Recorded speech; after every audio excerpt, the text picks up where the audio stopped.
मेरा बहुत दिल कर रहा था पड़ोस की बेटी के साथ वो सब कुछ करने का। इसका फिगर देखते ही मुझे कुछ होने लगता, मेरे अंदर के जज्बात जाग उठते, लेकिन मैं तड़पता रहता। मुझे इसके साथ करने का बहुत दिल कर रहा था। जब मैं इसे देखता तो मेरे दिल में तूफान उठता, लेकिन एक दिन मेरी नीयत खराब हो गई और इसके साथ ज्यादती करने लगा। जब जबरदस्ती इसके साथ वो सब किया तो इसे खून बहने लगा। मैं डर ही गया था कि इसे अचानक क्या हो गया है, लेकिन फिर से इसके साथ किया तो मेरी चीखें निकल गईं, क्योंकि इस लड़की में तो मेरा दिल बहुत कर रहा था, क्योंकि मैं पड़ोसी की जवान बेटी के साथ ज्यादती की थी। मुझे डर था कि वो किसी को बोल ना दे, पर कुछ देर बाद ही मालूम हो वो छत से गिरकर मर गई है। मेरे अलावा इसके मरने की वजह कोई नहीं जानता था। मैं खौफ से हर रोज इसकी खबर पर जाता और इसे माफी मांगता। जब एक दिन ख्वाब में इसे देखा, वो बोली, तुम जल्दी से मेरी खबर खो दो, मैं तुम्हें माफ कर दूंगी। मैं आधी रात वहां गया और जल्दी जल्दी इसकी खबर खो दी। जो ही इसे बाहर निकाला, मुझे इस मोहल्ले में आए हुए काफी अरसा गुजर चुका था। मेरी गंदी सोच और गंदी नजर की वजह से मोहल्ले की हर लड़की मुझे देखकर घबरा जाती। मेरी बीवी मेरी इस हरकत से बखूबी वाकिफ थी। इसके बावजूद भी वो खामोश रहती। वो जानती थी कि अगर इसने अपना मुंह खोला तो मैं इसे नहीं छोड़ूंगा। मुझे शुरू से ही अपनी बीवी को छोड़कर दूसरी तमाम लड़कियों में दिलचस्पी थी। मैं हालांकि मेरी बीवी बहुत नेक और सुलझी हुई थी, इसमें सिर्फ ये खामी थी कि वो मामूली शक्ल सूरत की मालिक थी। इसे पहनने ओढ़ने का भी सलीका नहीं था। वो मेरे बारे में सब कुछ जानते हुए भी अनजान बनकर मेरे साथ गुजारा कर रही थी। वो मेरे आराम का बहुत ख्याल रखती। इन सब के बावजूद वो मुझे ये काम नहीं भाती थी। मैं इस पर बहुत जुल्म करता, वो मेरा हर जुल्म खामोशी से सह लेती। मेरी शादी को 6 साल गुजर चुके थे। इतना अरसा गुजर जाने के बाद भी मेरी बीवी के यहाँ औलाद न हुई तो मुझे अपनी बीवी से नफरत सी होने लगी थी। मैं अक्सर इसे बेऔलादी के ताने देता और कहता, तू बांझ औरत है, तुमसे मुझे औलाद कभी भी नहीं मिल सकती। मैं इस पर इस कदर जुल्म करता कि जुल्म की इंतहा कर देता। बदले में अगर वो कुछ बोलने लगती तो मैं इसे ये कहकर खामोश कर देता कि अगर तुमने मेरे सामने ज्यादा जबान खोली तो तुम्हें अपनी जिंदगी से फारिग कर दूंगा। इसीलिए वो इस डर से कि मैं इसे अपनी जिंदगी से बेदखल ना कर दूं, मेरा हर जुल्म सहती रहती। शादी के शुरू में तो मैं जल्द घर लौटा था, क्योंकि तब मुझे अपने माँ बाप का डर था। माँ बाप की रोज रोज की रोक टोक से तंग आकर मैंने वो शहर छोड़ा और सयालकोट में आकर आबाद हो गया। अब मुझे किसी किस्म की रोक टोक नहीं थी, बल्कि मुकम्मल आज़ादी थी। ये मेरा रोज का मामूली बन चुका था कि मैं आधी आधी रात घर लौटा। अगर मेरी बीवी मुझे जल्द घर लौटने के लिए कहती तो मैं इसे मारता पीटता। वो अपने जख्मी बदन को सहलाती, खामोश हो जाती। मैं अपनी बीवी को छोड़कर बाहर की औरतों के साथ ताल्लुकात बना के रखता। जो भी मेरी कमाई और जमा पूंजी थी, मैंने सब इन्हीं कामों में उड़ा दिया। मैं इलेक्ट्रिशियन का काम करता था। एक शाम जब मैं काम से वापस आ रहा था तो मुझे रास्ते में अनवर साहब, जो कि हमारे हमसाए थे, वो मिले। वो मुझसे बोले, फारूक साहब, मुझे अपने घर में बिजली का कुछ काम करवाना है, थोड़ा वक्त हमारे लिए भी निकाल लो। तो मैं अनवर साहब से बोला, अनवर साहब, आप जब कहेंगे मैं वक्त निकाल लूंगा। अगले दिन मैं काम करने के लिए अनवर साहब के घर गया तो घर में बहुत खामोशी थी। अनवर साहब भी घर में मौजूद नहीं थे। मेरे आवाज देने पर अनवर साहब की जवान बेटी बाहर आई। इसे देखकर मेरी आंखें फटी की फटी रह गई। मेरे इस तरह देखने पर वो घबराई और वो जल्दी से अंदर चली गई। शायद इसे मेरा इस तरह देखना बुरा लगा। अनवर साहब की बेटी देखकर मेरे दिल में गुनाह करने की हसरत जागी। ये सोचे समझे बगैर कि मैं शादीशुदा हूँ, मगर बीवी की किसी को परवाह थी। मैं तो अपनी बीवी को जूते की नोक पर भी नहीं रखता था। इसकी मेरी अपनी बीवी को जिंदगी में कोई अहमियत नहीं थी। अगर होती तो मैं यूं बाहर ताका जाके हरगिज ना करता। जब मैं वापस आया तो मेरा अच्छा मूड देखकर मेरी बीवी बोली, क्या कोई बड़ी लॉटरी हाथ लग गई है जो इस कदर खुश है? मैं तलख लहजे में बोला, तुमसे मतलब तुम अपने काम से काम रखा करो। वैसे भी तुम्हारे होते हुए ये मुमकिन नहीं कि मेरे हाथ कोई बड़ी लॉटरी लग जाए। तुम्हारी खुद की किस्मत तो खराब थी, तुमने आकर मेरी बी कर दी। मैं तो पछताता हूँ इस दिन से जब मेरी शादी तुमसे हुई थी। कुछ तो मेरी बीवी शक्लो सूरत की मामूली थी और इसकी सबसे बड़ी खामी औलाद का ना होना था। यही वजह थी कि जब भी मैं इसे देखता मेरा अच्छा भला मूड भी एकदम से खराब हो जाता। मैं गुस्से से गर्म होता कमरे में चला गया और कमरे में टहलते हुए सोचने लगा कि किस तरह मैं अनवर साहब की बेटी को अपने जाल में फंसाऊं। क्योंकि मैं ये शिकार किसी सूरत भी हाथ से नहीं जाने देना चाहता था। इसी वक्त मेरा दिमाग बिल्कुल माऊफ हो चुका था, क्योंकि अनवर साहब की बेटी थी ही इतनी खूबसूरत। मेरी जगह अगर कोई और भी होता तो इसका भी यही हाल होता जो कि इस वक्त मेरा था। वो लड़की मुकम्मल तौर पर मेरे हवासों पर छाई हुई थी। इसका सरापा बार बार मेरी आंखों के सामने आ रहा था। इस दिन मैंने तय कर लिया था कि मौका पाकर अपनी प्यास जरूर बुझाऊंगा। अब तो मैं इसे देखने के बहाने ढूंढता। कुछ दिन बाद अनवर साहब फिर मुझे गली में मिले और काम के लिए बोला, तो मैंने कहा कि पहले मुझे दिखा दें कि कौन सा काम करवाना है, फिर मैं कल सामान लेता हुआ आऊंगा। तो अनवर साहब मुझे अपने घर ले गए। इस दिन मुझे अनवर साहब की बेटी नजर न आई। मेरी निगाहें इसे तलाश कर रही थी, मगर शायद वो घर पर थी ही नहीं। मैं घर जाकर अपनी बीवी से बोला, तुम हर वक्त घर में बंद रहती हो, कहीं आ जाया करो, तुम्हारा दिल लगा रहेगा। तो वो कहने लगी कि मैं कहाँ जाऊँ, आप तो कहीं बाहर लेकर नहीं जाती। तो मैं बोला, आसपास के पड़ोसों को साथ ताल्लुकात बनाओ, ये साथ वाले अनवर साहब हैं, इनके घर आया जाया करो, तुम्हारा भी दिल बहला रहेगा। तो जैसे मेरी बीवी मेरी तरफ मशकूक नजरों से देखने लगी, मैं इनसे नजरें चुराते हुए बोला, ऐसे क्या देख रही हो मुझे? लगा शायद वो मेरे इरादे जान चुकी है, क्योंकि वो मेरी तबीयत से अच्छी तरह से वाकिफ थी। वो जानती थी कि मैं बाहर की औरत पर गंदी नजर डालता हूँ। वो खामोश रही, कुछ न बोली और उठकर कमरे में चली गई। मुंह में मैं बड़बड़ाया, मैं भी किसी से बहस कर रहा हूँ। अगले दिन मैं काम करने के लिए अनवर साहब के घर गया, तब भी मुझे वो लड़की नजर न आई। तब मैंने अनवर साहब से बातों ही बातों में पूछ लिया कि आपके कितने बच्चे हैं। तो इन्होंने बताया कि इनके 3 बच्चे हैं, जिनमें 2 बेटे एक बेटी शामिल है। मैं बेटी दोनों बेटों से बड़ी है और वो लाहौर यूनिवर्सिटी में पढ़ती है, वहीं पर हॉस्टल में रहती है। हफ्ते में सिर्फ एक दफा घर चक्कर लगा लेती है। माशाल्लाह से मेरी बेटी बहुत ज़हीन है, वो हर क्लास में टॉप करती है। ये सब सुनने के बाद मैं बहुत मायूस हुआ, क्योंकि मुझे अपनी ख्वाहिश पूरी करने के चांस बहुत कम नजर आ रहे थे। मैं अपनी ख्वाहिश पूरी करने के लिए बहुत बेचैन था। जब दिन से मैंने अनवर साहब के घर काम किया, इस दिन के बाद से मेरी अनवर साहब से बोलचाल काफी बढ़ गई थी। मैं अक्सर अपनी बीवी से कहता रहा था कि वो अनवर साहब का घर जाया करें, इनसे मेल मिलाप रखें, लेकिन मेरी बीवी घर से निकलने के लिए तैयार ही न थी। एक दिन मैंने अपनी बीवी से बोला, आज खाने पे खूब एहतमाम करो, क्योंकि मैंने आज खाने पर अनवर साहब और इनकी फैमिली को दावत दी है और मैं नहीं चाहता कि किसी भी किस्म की कमी हो। वो पहली दफा हमारे घर आ रहे हैं, इसलिए हर चीज अच्छे से तैयार करना। मेरी बीवी मेरे इस रवैये पर बहुत हैरान थी कि ये अचानक से मुझे क्या हो गया है, क्योंकि इससे पहले मैंने कभी भी किसी को अपने घर दावत नहीं दी थी, बल्कि मैंने कभी अपनी बीवी को किसी गैर मर्द के सामने आने तक नहीं दिया था। इस दिन मेरी बीवी ने भी खाने पर खूब एहतमाम किया। अनवर साहब अपनी फैमिली के साथ हमारे घर आई। दावत के बाद जब वो लोग जाने लगे तो अनवर साहब की बीवी ने मेरी बीवी को अपने घर आने के लिए कहा। अगले दिन जब मैं काम से वापस आया तो मेरी बीवी घर में मौजूद नहीं थी। मुझे लगा कि शायद वो कमरे में होगी। मैंने तमाम कमरे चेक किए हैं, मगर वो मुझे कहीं नजर नहीं आई। काफी देर गुजरने के बाद मुझे अपनी बीवी बाहर से आती दिखाई दी, तो मैं इसकी तरफ लपका और जाते ही एक जोरदार थप्पड़ इसके मुंह पर रसीद किया। वो अपने मुंह पर हाथ रखकर बाहर हाथ रखे हक्का बक्का मेरी तरफ देखने लगी। मैं बोला, कहाँ गई थी, किससे मिलकर आ रही हो? मेरी गैर मौजूदगी में तुम कहाँ कहाँ जाती हो और किस किस से मिलती हो? मैं सिर्फ अपनी ही सुनाई जा रहा था, अपनी बीवी की मैंने ये ना सुनी। जब मैंने हद ही कर दी तो वो बोली, मैं किसी से मिलने नहीं गई थी, ना मैं आप जैसी हूँ कि घर से बाहर दूसरे मर्दों पर नजर रखूं। ये सुनने के बाद मैं आग बगोला हो गया और अपनी बीवी को कमरे में ले जाकर इसकी खूब धुलाई की। इसके जिस्म पर निशान पड़ गए और वो दर्द से कराने लगी। मगर मुझे इसकी तकलीफ की कोई परवाह नहीं। इसे तकलीफ देकर मुझे खुशी होती। मेरी बीवी ने मुझे बताने की बहुत कोशिश की, लेकिन मैंने इसकी ये ना सुनी। बाद में मुझे पता चला कि वो मेरे कहने पर साथ वाले हमसायों के घर गई थी। फिर भी मुझे जरा बराबर निदामत ना हुई कि मैंने बेकसूर अपनी बीवी को बहुत बेदर्दी से मारा था। इसके बावजूद भी इसने उफ तक ना किया, बल्कि वो मेरे हर जुल्म को बर्दाश्त करती रही। अब ये मेरा हर दूसरे तीसरे दिन का मामूल बन चुका था कि मैं अनवर साहब के घर चक्कर लगाता।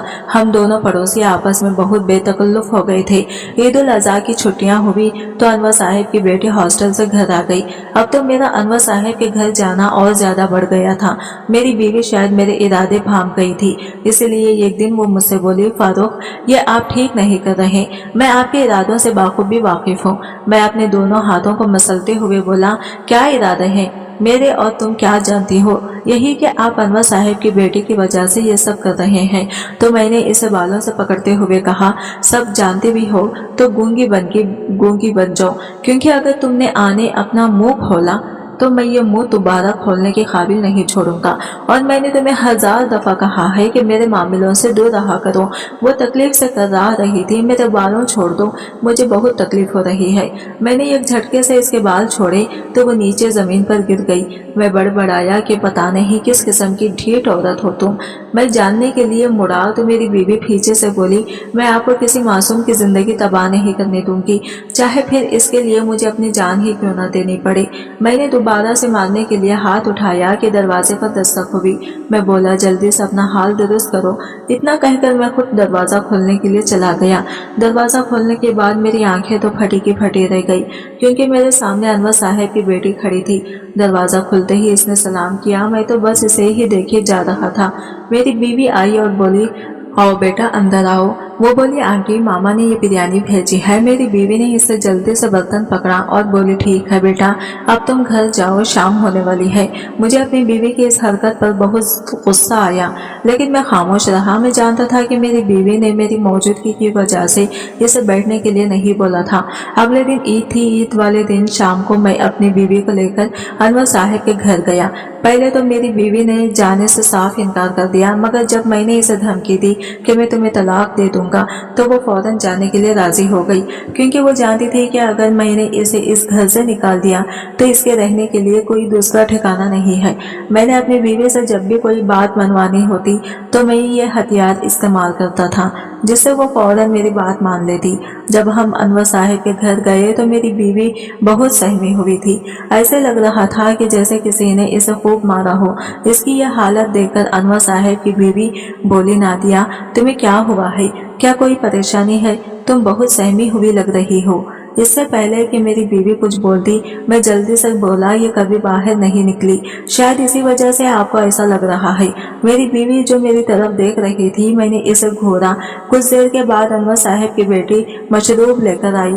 इसने ट्रे टेबल पर रखा और खुद सर्व करने लगी। जब इसने गिलास मुझे पकड़ाया तो मैंने इसके हाथ को छूते हुए शरबत का गिलास पकड़ा। वो एकदम से उछलकर पीछे हट गई। अनवर साहब बोले, बेटा क्या हुआ? मैं जल्दी से बोला, कुछ नहीं अनवर साहब, बेटी से गिलास नीचे गिरने लगा था, वो तो मैंने संभाल लिया। मेरी इस हरकत के बाद हम लोग जितनी देर वहाँ रहे, अनवर साहब की बेटी मुझे कहीं नजर न आई। शायद वो मुझसे डर गई थी। मुझे खुद पर बहुत गुस्सा आया कि मैंने ये हरकत क्यों की। अब शायद वो भी मेरे सामने ना आई। मैंने खुद ही अपने लिए काम मुश्किल कर दिया है।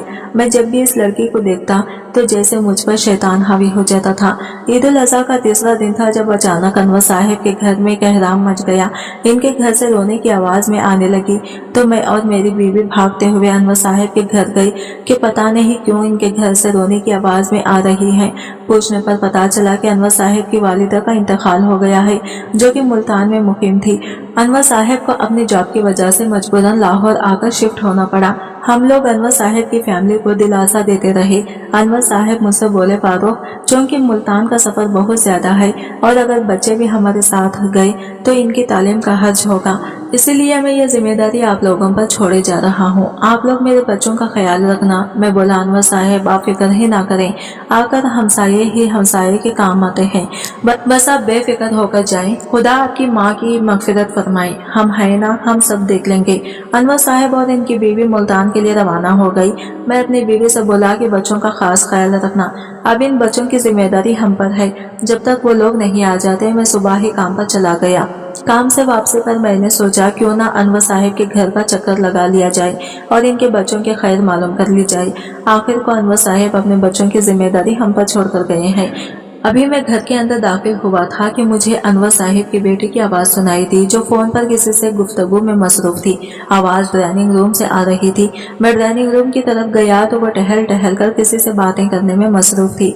मैं अनवर साहिब की बेटी को देखकर ठटक गया, क्योंकि आज से पहले मैंने इसे भी इस रूप में नहीं देखा था। इसने टाइट जीन्स के ऊपर शर्ट पहनी हुई थी, जो बामुश्किल इसके जिस्म को साथ वो ढांचे हुई थी। खुले बाल और भरपूर मेकअप के बहुत हसीन लग रही थी। आज से पहले मैंने कभी भी इसे इस लिबास में नहीं देखा था। शायद यह हॉस्टल में रहने का असर था कि वो अपने माँ बाप के सामने तो शलवार कमीज में ढकी छुपी रहती, लेकिन जैसे ही इसे मौका मिला इसने आधे कपड़े पहनना शुरू कर दिए। वो अपने लिबास से अलग लग रही थी कि वो किसी शरीफ घराने की बेटी है। जब इसकी नजर मुझ पर पड़ी तो मुझे देखकर मुस्कुराने लगी। मुझे तो लगता था कि वो बहुत नेक और अहयादार लड़की है, लेकिन इस दिन वो मुझ पर सारे राज खुल गए। इस दिन इस लड़की को मुझसे जरा बराबर भी खौफ न आया। मैं हैरत ज़दा वापस घर पलटा। मेरी बावरियां उड़ी हुई थी। घर आकर मैं अपनी बीवी से बोला, वो अनवर साहिब की बेटी इस कदर सादा नजर आती थी। ऐसा लगता था कि वो बहुत मासूम है, लेकिन वो जैसी नजर आती है वो वैसे बिल्कुल भी नहीं है, बल्कि वो बहुत आवारा किस्म की लड़की है। मैंने फोन पर इसे किसी से बात करते हुए सुना। शायद वो कोई लड़का था जिससे वो बात कर रही थी। तो मेरी बीवी बोली, आपको इससे क्या, वो किसी से भी बात करें, वो जाने और इसके माँ बाप जाने, हमें क्या। तो मैं बोला, अनवर साहब अपने बच्चों की जिम्मेदारी हम पर छोड़कर गए हैं। अनवर साहब को मुल्तान गए हुए 1 हफ्ता गुजर चुका था। इस 1 हफ्ते में मैं अनवर साहब की बेटी की हकीकत जान चुका था। किसी तरह वो गैर मर्दों के सामने अपनी नुमाइश करती है। इतना तंग और नाज़ेब लिबास। जब भी मैं काम पर आता या जाता तो अक्सर इनके घर के सामने लड़के खड़े होते और अनवर की बेटी छत पर खड़ी इशारों से इनसे बातें करती। अब तो मुझ पर भी यह हकीकत खुल चुकी थी। मैं भी जान चुका था कि अनवर साहब की बेटी को फंसाना अब ज्यादा मुश्किल काम नहीं है। इसलिए मैं मौके की तलाश में था कि कब मुझे मौका मिले। इतवार वाले दिन मुझे मालूम हुआ कि अनवर साहब और इनकी बीवी मुल्तान से वापस आ रहे हैं, तो मैं सोचने लगा कि इनके आने से पहले मुझे अपना काम करना होगा। मेरी बीवी की कजिन की शादी थी। अनवर साहब के बच्चों की वजह से मेरी बीवी मुझसे बोली, फारूक, मेरा दिल नहीं मानता कि मैं इन बच्चों को छोड़कर शादी में जाऊं। मैं बोला, तुम पागल हो गई हो, ऐसे मौका रोज रोज थोड़ी आते हैं, और फिर उन्होंने तुम्हें इतने प्यार से बुलाया है, तुम्हें जरूर जाना चाहिए। तुम जल्दी से अपने कपड़े तैयार कर लो, मैं तुम्हें छोड़ आता हूँ। मैंने जबरदस्ती अपनी बीवी को शादी पर जाने के लिए आमदा किया, क्योंकि सिर्फ एक ही दिन रह गया था अनवर साहब लोगों के आने में। अपनी बीवी को छोड़कर आने के बाद बड़े इत्मीनान से प्लान बनाने लगा कि किस तरह अनवर की बेटी को अपने जाल में फंसाऊं। अब मुझे किसी काम का खौफ और खतरा नहीं था, क्योंकि ना तो अनवर साहब लोग घर पर थे और ना ही मेरी बीवी। तो मैं बिला झिझक जो चाहता कर सकता था। रात के वक्त मैं अपने सहन में लेटा हुआ था और मौके की तलाश में था, क्योंकि अक्सर अनवर साहब की बेरात के छत पर आती और आधी आधी रात तक फोन पर बातें करती रहती थी, और बातें भी बहुत वाहियात बातें होती थी। मैंने कई दफा इसकी बातें सुनी तो मैं बहुत हैरान होता था कि इतनी सी लड़की और बातें देखो कैसे टाइप की करती है। लड़की के इंतजार में सारी रात गुजर चुकी थी। वो रात का आखिरी पहर था जब मुझे दीवार पर साया सा नजर आया, तो मैं फौरन उठकर छत की सीढ़ियां अबूर करता हुआ छत पर चला गया। वो अपनी छत पर खड़ी फोन पर बात करने में इस कदर मशगूल थी कि इसे मेरी मौजूदगी का एहसास ही ना हुआ। मैं चूंकि अपनी छत पर था, इसलिए दीवार फलांकर अनवर साहब की छत पर चला गया। वो एकदम से पीछे मुड़ी। मुझे देखते ही इसने फोन बंद कर दिया और बोली, अंकल आप इस वक्त क्या चाहिए। मैं बोला, मुझे इस वक्त चाहिए कि तलब हो रही है, लेकिन मसला यह है कि मुझे चाय बनाना नहीं आती। क्या तुम मेरे घर जाकर मेरे लिए चाय बना सकती हो। तो वो मुस्कुराते हुए बोली, जी जरूर। जब वो चाय बनाने के लिए दूध लेने गई तो मैंने जल्दी से दरवाजा बंद कर लिया। वो बोली, अंकल आप क्या कर रहे हैं। मैं बोला, वही जो तुम दूसरों के साथ करती हो। इसके मना करने के बावजूद भी मैंने इसकी इज्जत दागदार कर दी। वो बहुत बोझल कदम उठाती हुई अपने घर चली गई। ऐसा करने के बाद मुझे बहुत बेचैनी हो रही थी। मेरा दिल तो बहुत आ रहा था। मुझे डर था कि कहीं वो किसी को बोल ना दे। सुबह का उजाला हर सौ फैल चुका था। अनवर साहब और इनकी बीवी सुबह 7 बजे पहुंच गई, मगर मैं इस डर से कहीं वो किसी को बोल ना दे इनके घर ना गया। कुछ देर बाद ही मालूम हुआ वो छत से गिरकर मर गई है। मेरे अलावा इसके मरने की वजह कोई नहीं जानता था। इस दिन मेरी बीवी भी शादी से वापस आ गई, तो हम लोग इनके घर ताजियत के लिए गए। मुझ पर एक अजीब सी आप कपकपी तारी थी। खौफ के मारे मेरी टांगे कांप रही थी। मेरी बीवी मेरी ऐसी हालत के बारे में बहुत परेशान थी। अब ये मेरा रोज का मामूल बन चुका था कि मैं खौफ से हर रोज इसकी खबर पर जाता और इससे माफी मांगता। एक दिन शाम के वक्त मैं इसकी खबर पर गया और रो रो कर इससे अपने किए की माफी मांगने लगा। जब मैं घर वापस आया तो मेरी हालत बहुत बुरी थी। मेरी बीवी के लाख पूछने पर भी मैंने इसे कुछ न बताया, क्योंकि मैं हरगिज नहीं चाहता था कि मेरी बीवी मुझसे बदसिन है। मैं रात को सोने के लिए अपने बिस्तर पर लेटा। आधी रात का वक्त था जब मैंने इस लड़की को ख्वाब में देखा। वो बोली, तुम जल्दी से जाकर मेरी खबर खो दो, मैं तुम्हें माफ कर दूंगी। मैं आधी रात वहाँ गया और जल्दी जल्दी इसकी खबर खो दी। जो ही इसे बाहर निकाला मेरे तो रोंगटे खड़े हो गए। वहशत और खौफ के मारे मेरा जिस्म थर थर कांपने लगा। मैंने देखा कि इसके नाखून सब उंगलियों से जुदा थे। होंठ ऐसे थे जैसे उबलता हुआ पानी इन पर डाला गया हो और इसकी वजह से वो जलसा गए हो। इसके मुंह में से बिच्छू निकल रहे मार रहे थे। ये सब देखने के बाद मेरी तो हिम्मत ही ना हो रही थी कि मैं मैयत को दोबारा कब्र में उतारता। मैंने डरते डरते मैयत को दोबारा दफन कर दिया। मैयत को दफन करने के बाद मैं तेज तेज कदम उठाता हुआ घर की जानिब दौड़ा। खौफ के मारे मुझे तेज बुखार हो गया। मैंने अनवर साहब को अपने घर बुलाया और इसे बोला, अनवर साहब, आपके बेटे बहुत बड़े आजाब में है, इसकी बख्शिश के लिए दुआ करें और दुआए मगफिरत करवाएं। अनवर रोते हुए बोला, तुम्हें कैसे पता कि मेरी बेटी आजाब में है? तो मैंने इसे बताया कि तुम्हारी बेटी मुझे ख्वाब में मिली थी। अगले दिन ही अनवर साहब ने ढेर सारा खाना खैरात किया और अपनी बेटी के लिए दुआए मगफिरत करवाई। इसी रात अनवर साहब की बेटी मेरे ख्वाब में आई और बोली, तुम्हारी वजह से मेरा अजाब कुछ कम हो गया है और मैं पहले से सुकून में हूँ, क्योंकि मेरे घर वालों ने मेरे लिए दुआए मगफिरत करवाई, जिससे मेरा अजाब कम कर दिया गया है। ये अजाब मुझे इस वजह से हुआ क्योंकि मैं गैर मर्दों के सामने खुद की नुमाइश करती थी, बड़े बड़े नाखून और नेल पॉलिश लगाया करती थी, जिसकी वजह से ये अजाब मुझ पर नाजिल हुआ। मैं एकदम से उठ बैठा। पसीने से मेरे कपड़े भीग चुके थे। ऐसे था जैसे मुझे किसी ने पानी से नहलाया हो। मेरी बीवी जो मेरे पहलों में लेटी हुई थी, मेरी ऐसी हालत से घर आ गई। वो मेरे माथे पर आई पसीने के बूंदों को साफ करते हुए बोली, फारूक, आखिर बात क्या है? मैं देख रही हूँ कि आप कुछ दिनों से बहुत परेशान दिखाई दे रहे हैं। मैं अपनी बीवी के सामने हाथ जोड़ते हुए बोला, निदा, मुझे माफ कर दो। मैंने तुम्हारी गैर मौजूदगी का नाजायज फायदा उठाते हुए अनवर साहब की बेटी की इज्जत दागदार कर दी। मुझे तुझसे बहुत बड़ी गलती हो गई है। मैं शैतान के बहकावे में आकर यह गलती कर बैठा हूँ। मैंने अनवर साहब की बेटी के साथ बिल्कुल भी अच्छा नहीं किया। इसका लिबास और इसका फैशन देखकर मैं बहक गया था, जिसकी वजह से मैं वो कर बैठा जो मुझे नहीं करना चाहिए था। मैं सजा का हकदार हूँ। मुझे सजा मिलनी चाहिए और कड़ी से कड़ी मिलनी चाहिए। मैं पुलिस स्टेशन जाकर अपने जुर्म का एतराफ करूंगा और मुझे जो सजा मिलेगी कबूल होगी। सुबह होते ही मैं नादिया से बोला, मुझे माफ कर देना क्योंकि मैंने तुम्हारे साथ भी बहुत जुल्म किए हैं। नादिया बहते हुए आंसू के साथ बोली, मुझे आपसे कोई गिला नहीं, खुदा के वास्ते आप मुझे छोड़कर मत जाएं। नहीं नादिया, मैं अब नहीं रुक सकता। मुझे अपने किए हुए जुल्मों का बदला चुकाने जाना है। मेरा गुनाह इस कदर ज्यादा है कि मैं इनका बोझ अब अपने कंधों पर बर्दाश्त नहीं कर सकती। और फिर मैंने किसी की बेटी की जिंदा तबाह कर दी और मेरी वजह से ही इसकी मौत हुई। अगर अनवर साहब को पता चला कि मैं इनकी बेटी का गुनहगार हूँ तो शायद वो मुझे जान से ही मारते। वो तो मुझ पर बहुत भरोसा करके अपने बच्चे मेरे हवाले करके गए थे। इनको क्या पता था कि मैं एक दरिंदा सिफत इंसान हूँ जिसे किसी की इज्जत का कोई पास नहीं। इसलिए मुझे मत रोको, मुझे जाने दो। यही मेरे और हम सबके हक में बेहतर होगा कि मैं अपने किए की सजा पाकर वापस आऊं। मैंने पुलिस स्टेशन जाकर अपने जुर्म का एतराफ किया। अदालत ने मुझे कड़ी से कड़ी सजा सुनाई जो मुझे बाखुशी कबूल थी। इस सजा से मेरे गुनाह कई गुना भारी थे। काफी अरसे जेल में गुजारने के बाद मैं वहां से एक अच्छा इंसान बनकर निकला। मैंने अपने तमाम गुनाहों से तौबा कर ली और अल्लाह से वादा किया कि अब मैं भी गुनाह का तरफ मायल नहीं होऊंगा, किसी की बेटी की जिंदगी तबाह नहीं करूंगा।